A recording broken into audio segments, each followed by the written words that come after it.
हाय दोस्तों, welcome to our channel investing with Dhan. दोस्तों, आज हम एक सेक्टर का थॉरो एनालिसिस करेंगे सो दैट आप अपनी इन्वेस्टमेंट के लिए इन्फॉर्म डिसीजन ले पाएं।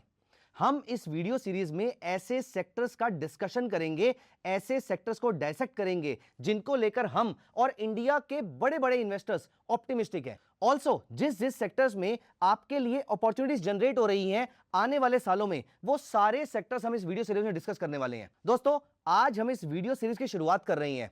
यह वीडियो सीरीज मेरे दिल के बहुत ही करीब है क्योंकि मैं अपने लिए सेक्टर्स का थॉरो एनालिसिस करता आया हूं। तो मुझे लगा, हमने बहुत सारे स्टॉक्स का एनालिसिस किया है, हमने बहुत सारे स्क्रीनर्स बनाए हैं, लेकिन कभी भी हमने डीप डाउन एनालिसिस किसी सेक्टर का नहीं किया है। तो दोस्तों, आज इस वीडियो में, रादर आई वुड से, आज इस वीडियो सीरीज में हम एक इंपॉर्टेंट कॉन्सेप्ट से शुरुआत करने वाले हैं जिसका नाम है डिफेंस इंडिजनाइजेशन, जो इंडिया के डिफेंस ट्रांसफॉर्मेशन का कोर है।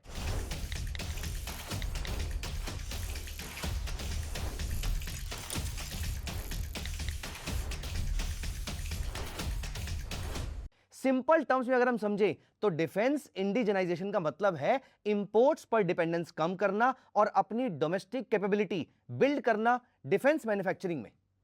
दोस्तों, इस वीडियो सीरीज को प्लीज जरूर प्यार दीजिएगा। आप अभी से इस वीडियो को लाइक कर दीजिए और अगर आपने हमारे चैनल को सब्सक्राइब नहीं किया है तो यहीं के यहीं कर दीजिए। And let me tell you one thing, ये वीडियो लंबा होने वाला है, तो प्लीज मेक श्योर बहुत ही पेशेंस के साथ इस वीडियो को देखिएगा। चलिए आइए हम बात करते हैं इस टॉपिक की। ये सिर्फ, अगर हम डिफेंस इंडिजनाइजेशन की बात करें तो ये सिर्फ एक पॉलिसी या फिर ये कोई इनिशिएटिव नहीं है, बल्कि ये एक लॉन्ग टर्म स्ट्रेटेजिक शिफ्ट है जो पूरे डिफेंस इकोसिस्टम को रीशेप कर रहा है। इस अप्रोच का फोकस है कि इंडिया ग्रेजुअली एक्सटर्नल सप्लायर्स पर अपनी रिलायंस को कम कर दे और अपनी इंटरनल स्ट्रेंथ को डेवलप करे। इस वीडियो में हम यहां पर सिर्फ थ्योरी के बारे में बात नहीं करेंगे, हम चार्ट्स पर भी चलेंगे वीडियो के एंड में। दोस्तों, अगर हम इस प्रोसेस की बात करें तो डिफेंस इंडिजनाइजेशन प्रोसेस में मल्टीपल लेयर्स इंक्लूड होती हैं। सबसे पहले आता है इक्विपमेंट, जैसे फाइटर जेट्स, मिसाइल्स और रडार्स, जो डायरेक्टली बैटलफील्ड कैपेबिलिटी डिफाइन करते हैं, उनके इक्विपमेंट्स बनाने वाली एक कंपनी होती है। दोस्तों, फिर सेकंड नंबर पे आते हैं कंपोनेंट्स, जैसे इलेक्ट्रॉनिक्स और प्रिसीजन पार्ट्स, जो इन सिस्टम्स का कोर बैकबोन होते हैं और जिन पर परफॉर्मेंस एक्चुअली में डिपेंड करती है। और दोस्तों, तीसरा इक्वली इंपॉर्टेंट लेयर है सॉफ्टवेयर, जैसे एआई बेस्ड सिस्टम और सर्विलेंस टेक्नोलॉजी, जो आज के मॉडर्न वॉरफेयर में डिसीजन मेकिंग और इंटेलिजेंस गैदरिंग का मेजर रोल प्ले करते हैं। इन तीनों लेयर्स को डेवलप किए बिना ट्रू इंडिजनाइजेशन पॉसिबल ही नहीं है। ये सारी चीजों को आप लिखते रहिएगा। दोस्तों, अगर इस ट्रांसफॉर्मेशन को एक सिंगल पावरफुल लाइन में समझा जाए तो इंडिया का विजन क्लियरली रिफ्लेक्ट होता है, from being one of the largest importers to becoming a self reliant defence producer, rather not just producer, rather exporter. यह सिर्फ एक स्टेटमेंट नहीं है, बल्कि डायरेक्शन है जिसमें पूरा का पूरा डिफेंस सेक्टर करंटली मूव कर रहा है। और इसी वजह से आपने पिछले कुछ सालों के अंदर डिफेंस में मेजर अपमूव देखने को मिले हैं, उन कंपनीज में आपको स्ट्रॉन्ग रिटर्न्स मिले हैं। दोस्तों, हिस्टोरिकली अगर देखा जाए तो इंडिया काफी टाइम तक डिफेंस इंपोर्ट्स पर हेवीली डिपेंड करता रहता था। एडवांस मिलिट्री रिक्वायरमेंट्स को मीट करने के लिए इंडिया ने कंट्रीज जैसे कि रशिया हो गया, यूएस हो गया और फ्रांस से इक्विपमेंट्स और टेक्नोलॉजी प्रोक्योर करी, परचेज करी। इस अप्रोच ने इमीडिएट नीड्स को फुलफिल तो किया और मिलिट्री कैपेबिलिटी को स्ट्रेंथन भी किया, लेकिन साथ ही एक स्ट्रक्चरल डिपेंडेंसी क्रिएट हो गई जहां पर क्रिटिकल सिस्टम्स के लिए एक्सटर्नल सपोर्ट जरूरी हो गया। इसी डिपेंडेंसी को रिड्यूस करना और ग्रेजुअली एलिमिनेट करना ही डिफेंस इंडिजनाइजेशन का कोर ऑब्जेक्टिव है। दोस्तों, अब यहां पर एक बड़ा क्वेश्चन आता है, at why defence indigenisation matters. अब जब हमने समझ लिया है कि डिफेंस इंडिजनाइजेशन क्या होता है और इंडिया का शिफ्ट कैसे हो रहा है, नेक्स्ट लॉजिकल क्वेश्चन यही आता है कि ये एक्चुअली इतना इंपॉर्टेंट है ही क्यों। अब हमें यह समझने की जरूरत है कि इंपॉर्टेंट क्यों है। दोस्तों, इसको हम दो स्ट्रॉन्ग एंगल से समझेंगे। पहला, स्ट्रैटेजिक और इकोनॉमिक या फिर फाइनेंशियल पर्सपेक्टिव। देखिए, अगर हम स्ट्रैटेजिक इंपॉर्टेंस की बात करें तो सबसे पहला और मोस्ट क्रिटिकल फैक्टर है नेशनल सिक्योरिटी। जब कोई कंट्री अपने डिफेंस इक्विपमेंट के लिए दूसरी कंट्रीज पर डिपेंडेंट होती है तो वॉर या जियोपॉलिटिकल टेंशन के time supply chain broadly disrupt हो सकती है। ऐसे टाइम पर आपको प्रॉब्लम आएगी। दोस्तों एग्जांपल के लिए अगर किसी कॉन्फ्लिक्ट के टाइम पर स्पेयर पार्ट्स या एम्युनिशन की सप्लाई रुक जाए तो डायरेक्टली मिलिट्री रेडीनेस इंपैक्ट हो जाती है। इसीलिए इंपोर्ट्स पर कम dependence is equal to stronger and more reliable national security. दोस्तों दूसरा इंपॉर्टेंट एस्पेक्ट है टेक्नोलॉजी सॉवरेनिटी। जब इंडिया खुद अपनी डिफेंस टेक्नोलॉजी डेवलप करता है तो उससे सेंसिटिव टेक्नोलॉजीज पर फुल कंट्रोल इंडिया को मिलता है बिना किसी एक्सटर्नल रिस्ट्रिक्शन के। ये स्पेशली इंपॉर्टेंट है एडवांस एरियाज में जैसे कि एआई बेस्ड वॉरफेयर सिस्टम्स, जो कि इस समय बहुत इंपॉर्टेंट होता जा रहा है, साइबर सिक्योरिटी और सर्विलेंस टेक, जहां डेटा और कंट्रोल दोनों बहुत क्रिटिकल हो जाते हैं क्योंकि आप किसी कंट्री पे विश्वास नहीं कर सकते हैं। दोस्तों थर्ड फैक्टर है faster procurement cycles. Imported systems में अप्रूवल्स, नेगोशिएशंस और डिलीवरी टाइमलाइंस काफी लॉन्ग होते हैं, कभी कभी 5 से 10 साल तक लग सकते हैं। लेकिन जब मैन्युफैक्चरिंग डोमेस्टिक होती है तो प्रोडक्शन और डिप्लॉयमेंट का प्रोसेस काफी फास्ट हो जाता है, जो मॉडर्न वॉरफेयर के डायनामिक नेचर के लिए बहुत ज्यादा एसेंशियल चीज या बहुत ज्यादा एसेंशियल रोल प्ले करता है। दोस्तों दूसरा फैक्टर होता है या दूसरा इंपैक्ट होता है इकोनॉमिक और मार्केट इंपैक्ट। अब अगर इकोनॉमिक लेंस से देखें तो डिफेंस इंडिजनाइजेशन एक मैसिव ग्रोथ इंजन बन सकता है। सबसे पहला इंपैक्ट है domestic manufacturing boost. Defence sector high value manufacturing को ड्राइव करता है जिसमें मेटलर्जी, इलेक्ट्रॉनिक्स, एरोस्पेस जैसे सेक्टर्स इंक्लूड होते हैं। यह पूरे इंडस्ट्रियल इकोसिस्टम को अपलिफ्ट करता है। दूसरा मेजर बेनिफिट है जॉब क्रिएशन। डिफेंस मैन्युफैक्चरिंग एक हाईली स्किल्ड सेक्टर है। यहां इंजीनियर्स, टेक्नीशियंस, सॉफ्टवेयर डेवलपर्स सबकी डिमांड होती है। एस्टीमेट सजेस्ट करते हैं कि डिफेंस और एरोस्पेस सेक्टर लाखों हाई स्किल्स जॉब्स को क्रिएट कर सकता है in the coming years in less than 1 decade. दोस्तों तीसरा और इनक्रेडिबली इंपॉर्टेंट फैक्टर है एक्सपोर्ट पोटेंशियल। इंडिया ग्रेजुअली एक एक्सपोर्टर बन रहा है। 2023-24 की अगर हम बात करें तो डिफेंस एक्सपोर्ट 16,000 करोड़ के लेवल को क्रॉस कर गए और गवर्नमेंट का टारगेट है इसको मोर देन 35,000 करोड़ पे लेकर जाना by 2026 end. Countries in Asia, Africa और Middle East already Indian defence products में इंटरेस्ट दिखा रही हैं, स्पेशली कॉस्ट इफेक्टिव और रिलायबल सॉल्यूशंस के लिए। दोस्तों यहां पर इन्वेस्टर्स का पर्सपेक्टिव क्या है? अगर इसको इन्वेस्टर के लेंस से देखें, जो कि आप और मैं हम दोनों ही हैं, तो ये स्पेस काफी अट्रैक्टिव बन जाता है। गवर्नमेंट का continuous spending plus strong policy push is equal to long term revenue visibility for defence companies, चाहे वो HAL हो, कोचिन शिपयार्ड हो या फिर BDL हो। दोस्तों इंडिया का defence budget approximately 8 lakh crore, precisely speaking 7.85 lakh crore के अराउंड था, जिसमें एक सिग्निफिकेंट पोर्शन, मैं इस वाले रीसेंट बजट की बात कर रहा हूं, इसमें से सिग्निफिकेंट पोर्शन कैपिटल एक्सपेंडिचर, जिसमें से मॉडर्नाइजेशन और प्रोक्योरमेंट पर स्पेंड हो रहा है और ये ग्रेजुअली डोमेस्टिक प्लेयर्स की तरफ ही शिफ्ट हो रहा है। अगेन जिन कंपनीज के मैंने नाम लिए वो कोई रिकमेंडेशन नहीं है, लेकिन पैसा इन कंपनीज में स्पेंड हो रहा है। मतलब बहुत ही सिंपल है, स्टेबल डिमांड, मतलब जो गवर्नमेंट के ऑर्डर आ रहे हैं वो स्टेबल डिमांड होते हैं, plus policy support plus rising exports is equal to long term growth opportunity, जो मैं आपको पहले भी बता रहा था। ये बहुत ही इंपॉर्टेंट चीज है इन्वेस्टर के पॉइंट ऑफ व्यू से। दोस्तों अब हम फोकस करते हैं सबसे क्रिटिकल पिलर पर, which is policy push, which is driving the indigenisation in India, जो पूरी ट्रांसफॉर्मेशन स्टोरी का एक्चुअल में बैकबोन है। एंड दिस इज समथिंग जिसकी वजह से मैं इस सेक्टर की तरफ अभी से कुछ सालों पहले अट्रैक्ट हुआ था और ये सेक्टर अभी भी रडार पे है, क्योंकि आज हम जिस दिन वीडियो बना रहे हैं उस दिन ईरान, इजराइल, US तीनों फाइट में लगे हुए हैं। तो आप समझ सकते हैं कि दुनिया में सारी कंट्रीज के लिए डिफेंस कितना इंपॉर्टेंट होता जा रहा है। स्पेशली आप मिडिल ईस्ट के बारे में सोचिए, आप अफ्रीकन कंट्रीज के बारे में सोचिए, आप ताइवान के बारे में सोचिए जो चाइना से डरता है। तो ये सारी चीजें जो हैं वो हमारे लिए बहुत इंपॉर्टेंट होती जा रही हैं। इसीलिए भी इंडिया का खुद पे डिपेंड हो जाना इस समय एक नीड ऑफ द आवर बन जाता है। दोस्तों इंडिया का डिफेंस इंडिजनाइजेशन पुश एक रैंडम या शॉर्ट टर्म एफर्ट नहीं है, ये डीपली स्ट्रक्चर्ड, पॉलिसी ड्रिवन और लॉन्ग टर्म विजन पर बेस्ड एक स्ट्रॉन्ग, एक डेडिकेटेड अप्रोच है।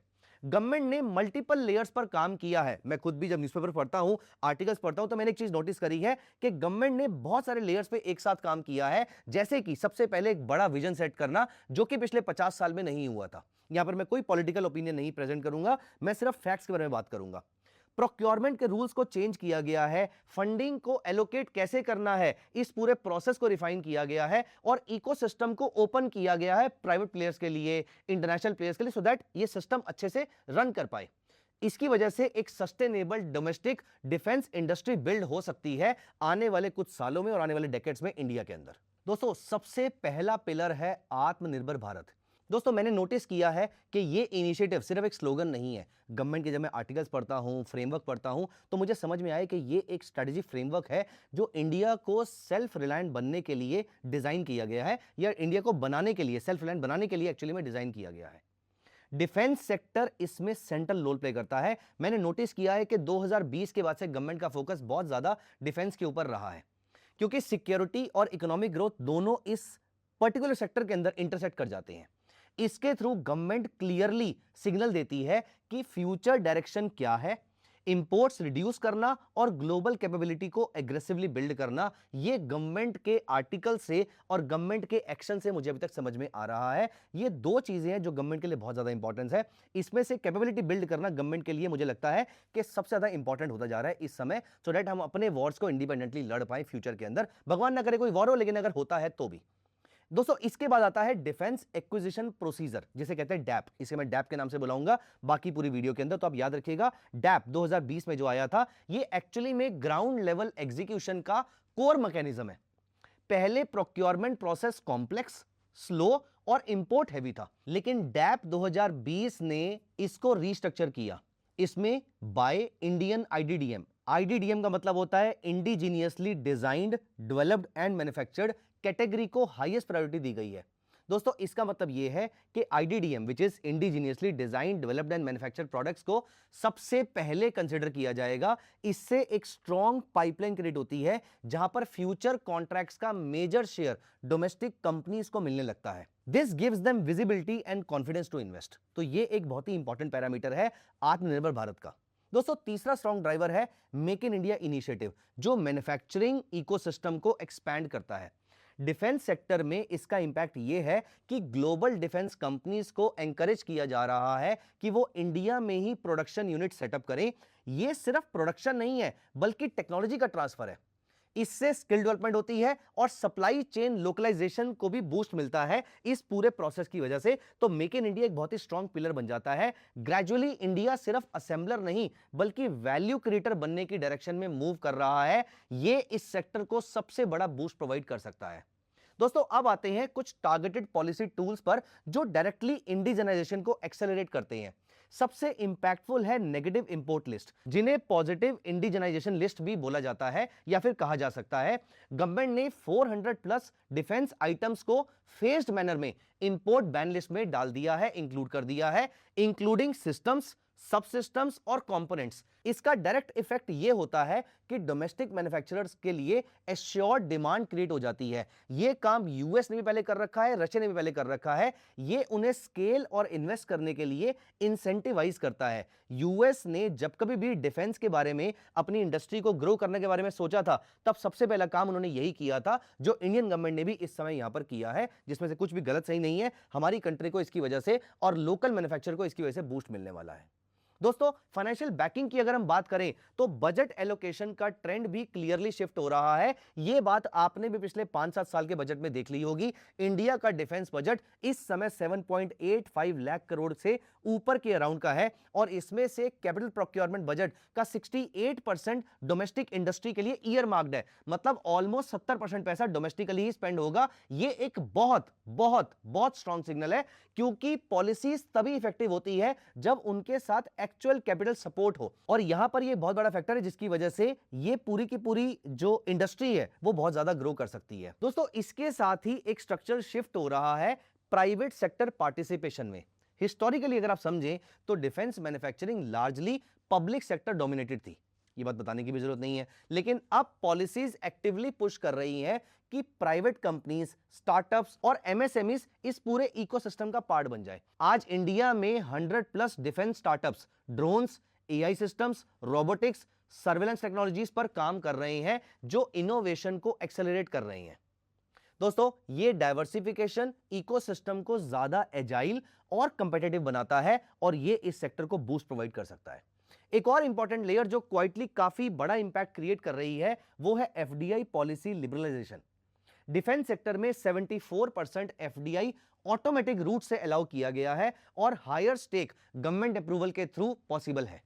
इससे फॉरेन प्लेयर्स के लिए इंडिया अट्रैक्टिव बनता जा रहा है, और indirectly capital flow plus advance technology access दोनों यहां पर इंप्रूव हो रहे हैं। अगर हम ओवरऑल पिक्चर देखें तो ये सारी पॉलिसीज आइसोलेटेड नहीं है, ये एक कोऑर्डिनेटेड फ्रेमवर्क का पार्ट है। Vision Atmanirbhar Bharat, execution DAP 2020, ecosystem building make in India, demand assurance, negative import list, funding, budget allocation और participation private sector plus FDI, सब एक ही डायरेक्शन में अब यहां पर अलाइन हो गया है। इस सेगमेंट का कोर इनसाइट यह है कि पॉलिसी पुश यहां पर टेम्परेरी या सिक्लिकल नहीं है, ये स्ट्रक्चरल है, लॉन्ग टर्म है और मल्टी डेकेड ट्रांसफॉर्मेशन को टारगेट करता है। दोस्तों अब जो मैं टॉपिक डिस्कस करने वाला हूं, ये इस पूरी वीडियो का सबसे या फिर one of the most important topics है, की listed defence and indigenisation beneficiaries. India का डिफेंस इकोसिस्टम ब्रॉडली 3 कैटेगरीज में डिवाइड होता है। पहला पीएसयू जॉइंट्स, ये इन्वेस्टर्स के लिए पॉइंट ऑफ व्यू से बहुत इंपॉर्टेंट चीज है जो हम यहां पर बात कर रहे हैं। तो पहला होता है पीएसयू जॉइंट्स, दूसरा है प्राइवेट सेक्टर लीडर्स और तीसरे हैं नीश हाई ग्रोथ प्लेयर्स। हर कैटेगरी का रोल अलग है, लेकिन सब मिलकर इस पूरे इंडिजिनियस प्रोसेस को ड्राइव कर रहे हैं। सबसे पहले आते हैं हम पीएसयूज के ऊपर, जो डिफेंस का इंडिया में अभी तक बैकबोन रहे हैं। यहां पर हम बात करते हैं फॉर एग्जांपल एचएएल की, हिंदुस्तान एरोनॉटिक्स लिमिटेड। मैं यहां पर कोई रिकमेंडेशन शेयर नहीं कर रहा, सारी बातें सिर्फ एजुकेशनल पॉइंट ऑफ व्यू से ही डिस्कस हो रही हैं। दोस्तों एचएएल इंडिया की एक फ्लैगशिप एरोस्पेस कंपनी है जो तेजस फाइटर एयरक्राफ्ट, हेलीकॉप्टर और इंजन सिस्टम डेवलप करता है। एचएएल का ऑर्डर बुक अप्रॉक्सीमेटली 80,000 करोड़ से 90,000 करोड़ की रेंज में आता है, जो strong future revenue visibility show कर रहा है। मार्जिन्स भी रिलेटिवली स्टेबल हैं, अप्रॉक्सीमेटली 25%, 25% एबिडा मार्जिन के आसपास में ये अर्न करता है, क्योंकि ये लॉन्ग टर्म गवर्नमेंट के कॉन्ट्रैक्ट्स पर काम करता है। जहां पर हम दूसरी कंपनी की बात करें which is BEL, Bharat electronics limited, यहां पर ये कंपनी इलेक्ट्रॉनिक्स और रडार सिस्टम में लीडर है। ये कम्युनिकेशन सिस्टम्स, रडार और इलेक्ट्रॉनिक वॉरफेयर सॉल्यूशन प्रोवाइड करता है। बेल का ऑर्डर बुक अप्रॉक्सीमेटली 70,000 करोड़ से ऊपर का है और मार्जिन्स 20 से 24% के आसपास के हैं due to high value electronic segment. यहां पर तीसरी कंपनी आती है BDL which is Bharat dynamics limited. Missile system manufacturing में स्पेशलाइज करती है ये कंपनी, स्पेशली आकाश अस्त्र और एंटी टैंक मिसाइल्स। इसका ऑर्डर बुक अप्रॉक्सीमेटली 20,000 करोड़ के रेंज में आता है और ग्रोथ लार्जली मिसाइल डिमांड पर डिपेंड करती है। और आपने नोटिस किया होगा ईरान के टाइम पर मिसाइल्स की इंपॉर्टेंस आपने नोटिस कर ही ली होगी अभी तक। दोस्तों यहां पर इनसाइट ये है कि पीएसयू के पास लार्ज ऑर्डर बुक्स हैं, प्लस स्टेबल मार्जिन्स हैं, प्लस गवर्नमेंट की बैकिंग होती है। ये सेक्टर का फाउंडेशन है, ये पूरा पीएसयू सेक्टर जो है वो डिफेंस इंडिजनाइजेशन का फाउंडेशन है। दूसरे नंबर पे कंपनी आती है प्राइवेट सेक्टर इमर्जिंग लीडर्स। दोस्तों यहां पर हम कुछ कंपनीज की बात करें, फॉर एग्जांपल अगर हम प्राइवेट सेक्टर की बात करते हैं तो ये सेगमेंट रैपिडली ग्रो कर रहा है और कॉम्प्लेक्स इंजीनियरिंग और लार्ज स्केल प्रोजेक्ट्स को हैंडल भी कर रहा है। L and T, Larsen and Toubro, defence sector में सबमरीन्स, आर्टिलरी सिस्टम्स और मिसाइल लॉन्च प्लेटफॉर्म्स डेवलप करता है। दोस्तों एलएनटी का डिफेंस ऑर्डर बुक, वैसे तो एलएनटी का ऑर्डर बुक बहुत बड़ा है, लेकिन एलएनटी का defence order book approximately 25,000 crore के आसपास का एस्टिमेट किया जाता है और ये सेगमेंट ग्रेजुअली ओवरऑल रेवेन्यू का बिगर कंट्रीब्यूटर बनता जा रहा है। यहां पर एक और कंपनी आती है which is Tata advance systems which is TASL. Aerospace manufacturing और ग्लोबल पार्टनरशिप लॉकहीड मार्टिन और एयरबस के थ्रू एयरक्राफ्ट कंपोनेंट्स और सिस्टम्स बनाती है ये कंपनी। फ्रेंड्स ये कंपनी एक्सपोर्ट ओरिएंटेड भी है, जो इंडिया को ग्लोबल सप्लाई चेन में इंटीग्रेट कर रही है। यहां पर इनसाइट ये है कि प्राइवेट प्लेयर्स का एडवांटेज है एग्जीक्यूशन कैपेबिलिटी, प्लस साथ में global types. Apart from this faster scaling, जो उन्हें फ्यूचर ग्रोथ के लिए स्ट्रॉन्ग पोजीशन दे देता है। अब थर्ड नंबर पे आते हैं नीश और हाई ग्रोथ प्लेयर्स। ये सेगमेंट सबसे ज्यादा इंटरेस्टिंग है। High growth potential plus specialised capability के साथ ये सेक्टर बहुत ज्यादा इंपॉर्टेंट हो जाता है इस पूरे वैल्यू चेन के अंदर। अब यहां पर डेटा पैटर्न्स की अगर हम बात करें तो data patterns radar, electronics, avionics और स्पेस सिस्टम में काम करता है। कंपनी का ऑर्डर बुक, इतनी छोटी कंपनी है फिर भी उसका ऑर्डर बुक, बहुत पुरानी कंपनी नहीं है लेकिन फिर भी उसका ऑर्डर बुक अप्रॉक्सीमेटली 1,000 से 1,500 करोड़ के आसपास की रेंज में है। लेकिन मार्जिन आप सुनेंगे तो आप हैरान हो जाएंगे, margin are higher than 30% due to the niche technology. यहां पर एक और कंपनी बहुत इंपॉर्टेंट है which is Paras defence. I am sure आपने नाम सुन रखा होगा। ऑप्टिक्स, स्पेस टेक और डिफेंस इलेक्ट्रॉनिक्स में ऑपरेट करते हैं। ये सेगमेंट हाई मार्जिन और एक्सपोर्ट ओरिएंटेड है, जहां पर डिमांड स्टेडीली ग्रो हो रही है। दोस्तों यहां पर एक कंपनी जो मेरी बहुत ही खास फेवरेट है वो है एमटार टेक्नोलॉजीज। प्रीसीजन कंपोनेंट्स बनाती है ये कंपनी, स्पेशली न्यूक्लियर, स्पेस और डिफेंस एप्लीकेशंस के लिए। ये कंपनी भी नीश पोजीशनिंग की वजह से स्ट्रॉन्ग मार्जिन, अप्रॉक्सीमेटली 30% मार्जिन और एक्सपोर्ट एक्सपोजर मेंटेन करती है। अब यहां पर इनसाइट ये है कि नीश प्लेयर्स का फोकस है high tech specialisation plus better margins plus export opportunities, जो उन्हें हाई ग्रोथ कैटेगरी में प्लेस कर देता है। दोस्तों अगर शॉर्ट और क्लियर कंपैरिजन करें तो तीनों कैटेगरीज का पोजीशनिंग बिल्कुल अलग अलग है। पीएसयू जाइंट्स जैसे कि एचएएल, बीईएल, बीडीएल एक्सेट्रा, इनमें आपको लार्ज ऑर्डर बुक्स देखने को मिलेंगी, स्टेबल मार्जिन देखने को मिलेंगे। ऑर्डर बुक 20,000 से 90,000 करोड़ के आसपास की है, स्टेबल मार्जिन अराउंड 20 से 25% के आसपास के हैं और हाई रेवेन्यू विजिबिलिटी देखने को मिलती है इन सारी कंपनीज के अंदर। ग्रोथ स्टेडी रहती है और रिस्क कंपैरेटिवली लो होता है। यहां पर अगर हम प्राइवेट प्लेयर्स की बात करें जैसे कि एल&टी हो गया, टीएएसएल हो गया, इनमें आपको मॉडरेट ऑर्डर बुक्स देखने को मिलेंगी, लेकिन इसके साथ साथ स्ट्रॉन्ग एग्जीक्यूशन कैपेबिलिटी और स्केलेबिलिटी होती है। मार्जिन भी स्टेबल रहते हैं और एक्सपोर्ट एक्सपोजर भी ग्रेजुअली आपको इनका इंपोर्ट होता हुआ दिखेगा, जो कि इसे बैलेंस्ड ग्रोथ सेगमेंट बना देता है। यहां पर अगर हम नीश प्लेयर्स की बात करें जैसे कि डेटा पैटर्न्स हो गया, पारस डिफेंस हो गया, एमटार हो गया, स्पेस टेक हो गया, ये सारी कंपनीज की ऑर्डर बुक स्मॉल है, अप्रॉक्सीमेटली 1000 करोड़ से 5000 करोड़ के आसपास की ऑर्डर बुक रहती है, लेकिन मार्जिन बहुत ज्यादा हाई है, 25 से 30% के आसपास के, और स्ट्रॉन्ग ग्रोथ पोटेंशियल दिखता है। एक्सपोर्ट एक्सपोजर यहां रिलेटिवली हायर होता है, लेकिन रिस्क भी कंपैरेटिवली ज्यादा ही होता है इन कंपनीज के अंदर। दोस्तों अगर हम बिजनेस मॉडल और फाइनेंशियल कैरेक्टरिस्टिक को समझें इस पूरे सेक्टर की, तो यहां पर कुछ चीजें इंपॉर्टेंट है जो आपको जानना जरूरी है। डिफेंस सेक्टर का बिजनेस मॉडल टिपिकल इंडस्ट्री से काफी डिफरेंट होता है। सबसे पहले की फीचर होता है स्ट्रॉन्ग ऑर्डर बुक की visibility. Defence companies usually multi year contracts पर काम करती है, कई बार 3 से 7 साल या उससे भी ज्यादा ड्यूरेशन के प्रोजेक्ट्स होते हैं। आई एम श्योर आपने सुना होगा कि सबमरीन्स बनाने में कई साल लग जाते हैं।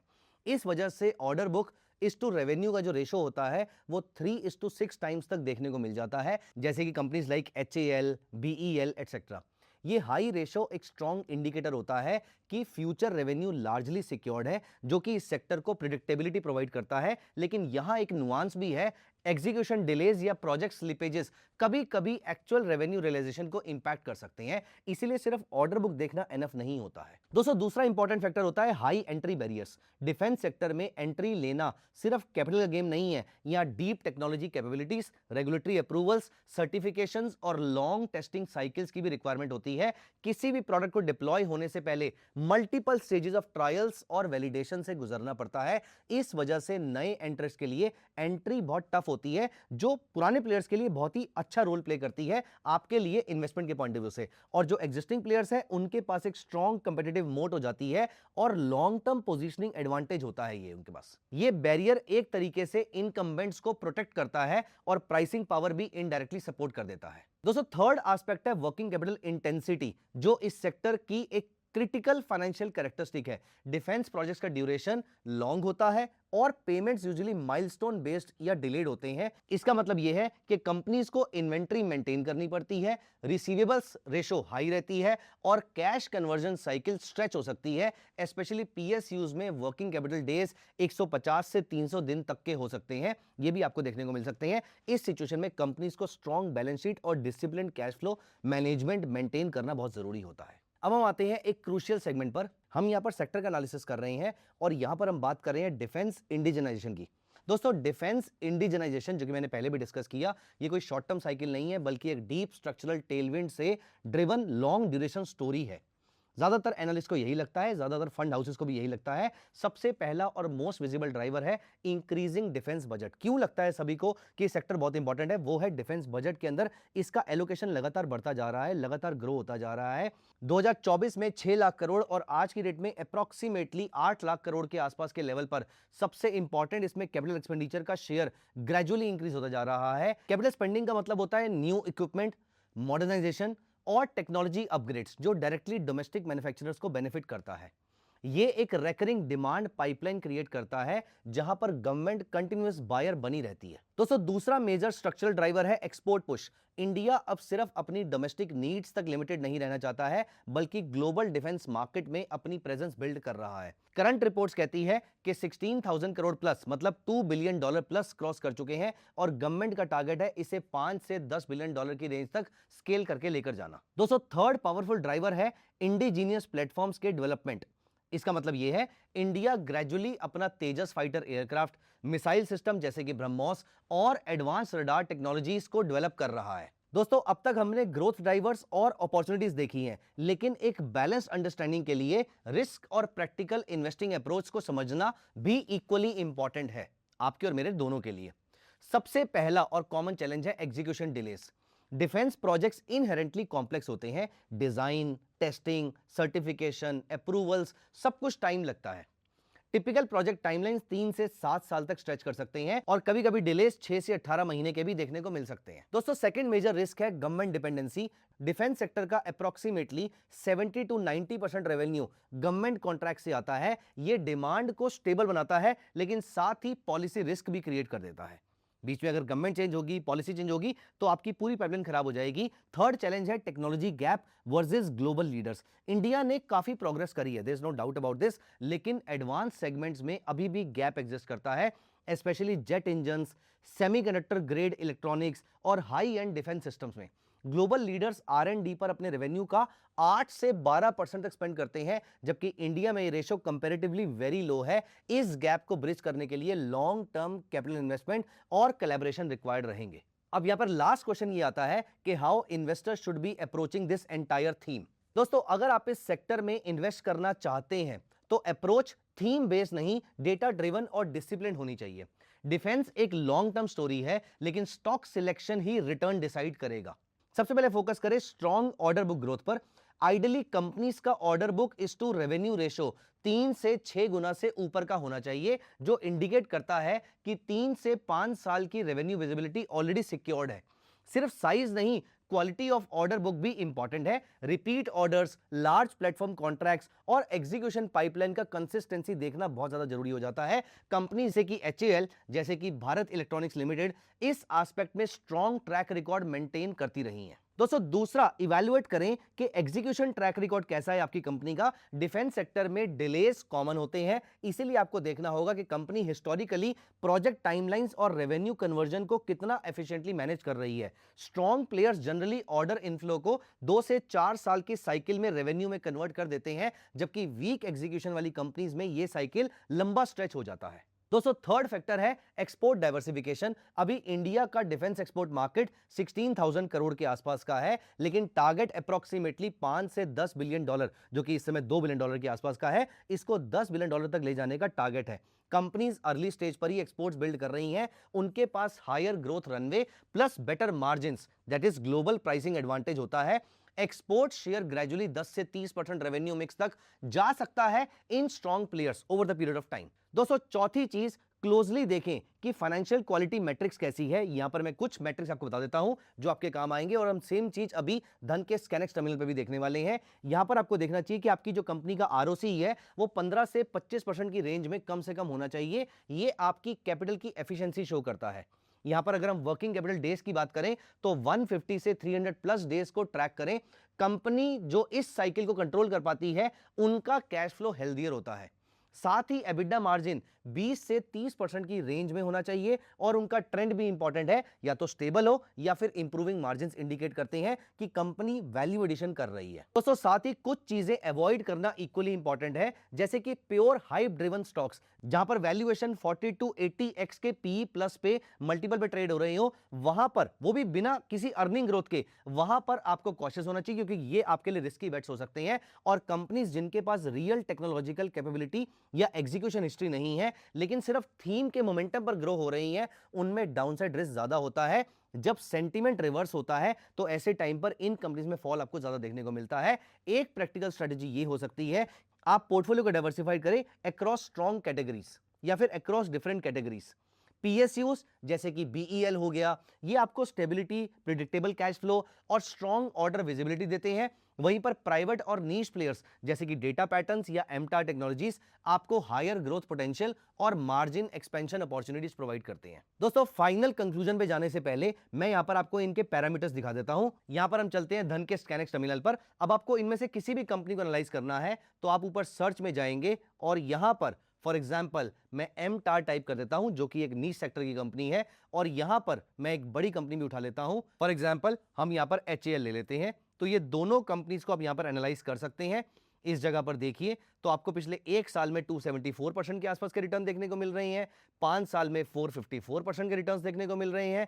कंपनी के फाइनेंशियल्स आपको यहां पर देखने को मिल जाएंगे। अगर अभी भी आपको फाइनेंशियल स्टडी करने नहीं आते हैं तो हमने पहले बहुत सारी वीडियोस में फाइनेंशियल्स को डिस्कस किया है, कैसे एनालाइज किया जाता है। अदरवाइज मेन की पैरामीटर्स आपको यहीं पर प्रोवाइड कर रखा है। अगर आपको डिफेंस की कंपनीज को सिलेक्ट करना है तो आप यहां पर क्रिएट में स्कैनर में जाके, यहां पर हम जाएंगे क्रिएट में, और यहां पर आप इंडस्ट्री में एरोस्पेस एंड डिफेंस को सिलेक्ट कर सकते हैं। यहां पर आपको ऐसी 26 कंपनीज देखने को मिल जाएंगी। अब इसी के अंदर आप और पैरामीटर ऐड कर सकते हैं, जैसे कि हमने रिटर्न ऑन कैपिटल एम्प्लॉयड डाला था, आप वो भी डाल सकते हैं। रिटर्न ऑन इक्विटी कम से कम 15% से ऊपर होना चाहिए, आप ये भी डाल सकते हैं। रिटर्न ऑन एसेट्स भी आपका अच्छा होना चाहिए, ये भी आप यहां पर फीड कर सकते हैं। और अगर आपको किसी कंपनी को एनालाइज करना है तो आप यहां पर आके उसकी बैलेंस शीट को एनालाइज कर सकते हैं। यहां पर आपको उसकी एसेट्स, लायबिलिटी और इक्विटी देखने को मिल जाएंगी। कैश फ्लो फ्रॉम ऑपरेशंस हमेशा आपके पॉजिटिव होने चाहिए। शेयर होल्डिंग आपको नोटिस करनी है कि एफआईआई और डीआईआई की अगर बढ़ रही है तो ये अच्छी बात है। अपार्ट फ्रॉम दिस कौन कौन से म्यूचुअल फंड्स इन कंपनीज को परचेज कर रहे हैं वो आपको यहां से म्यूचुअल फंड होल्डिंग में देखने को मिल जाएगा। तो दोस्तों ये सब कुछ करने के बाद आप इसके लॉन्ग टर्म चार्ट्स पे आ सकते हैं। फॉर एग्जांपल मैं अगेन एमटार के वीकली चार्ट पे आ जाता हूं और आप यहां पर नोटिस करेंगे जब कभी भी आपका 5 में 1550 से ऊपर जाएगा, ऐसे पीरियड में आपको स्टॉक में शानदार मोमेंटम देखने को मिलेगा। अब अपार्ट फ्रॉम दिस अगर आपको किसी सेक्टर में कॉन्फिडेंस आता है तो आप इसको एमटीएफ के थ्रू भी परचेज कर सकते हैं। अब दोस्तों यहां पर आपने फंडामेंटल चेक कर लिए, टेक्निकल चेक कर लिए, सेक्टर की पूरी स्टडी कर लिया है। अगर इस पूरी डिस्कशन को एक साथ कनेक्ट करें तो डिफेंस इंडिजनाइजेशन सिर्फ एक पॉलिसी इनिशिएटिव नहीं है, मुझे पर्सनली ऐसा लगता है, जबकि ये एक इंडिया का लॉन्ग टर्म स्ट्रक्चरल ट्रांसफॉर्मेशन है। ये शिफ्ट क्लियरली दिखाता है कि कंट्री इंपोर्ट्स पर डिपेंडेंट होने से एक self reliant capability driven defence ecosystem build कर रहा है, जहां पर मैन्युफैक्चरिंग, टेक्नोलॉजी और इनोवेशन तीनों अलाइंड है। इस थीम की स्ट्रेंथ ये है कि ये मल्टीपल स्ट्रॉन्ग ड्राइवर्स से बैक्ड है। Rising defence budget, export push, indigenous platform और प्राइवेट सेक्टर पार्टिसिपेशन, साथ ही कंपनीज के पास स्ट्रॉन्ग ऑर्डर विजिबिलिटी दिखाई दे रही है, हाई एंट्री बैरियर्स हैं और पॉलिसी सपोर्ट जैसे एडवांटेजेस हैं जो लॉन्ग टर्म ग्रोथ को सपोर्ट करते हैं। लेकिन इक्वली इंपॉर्टेंट यह समझना है कि हर strong theme automatically safe investment नहीं होता है।